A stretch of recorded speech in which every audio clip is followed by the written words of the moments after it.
Hello guys, welcome to a new video from the channel. This time we will check how to add number pages on Google Docs from a specific page. So let's start. It's very easy.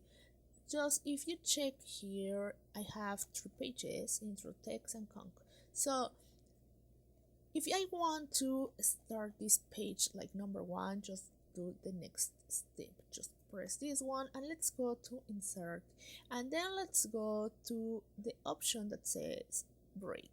So let's press the section break next page. Okay, if you can check here, start with the page number 3. Okay, so let's start with this one and just go again to insert. Then let's go to page numbers. Let's select the option that you want. In this case, I want this one. And then let's press this square and then go to options, and then let's go to page numbers. Just press this section. Let's keep this one. Then let's go to start at, and let's press the number of page. So let's press apply. Now if you can check, this says the number 1, and here we have the number 2, and this one has number 2.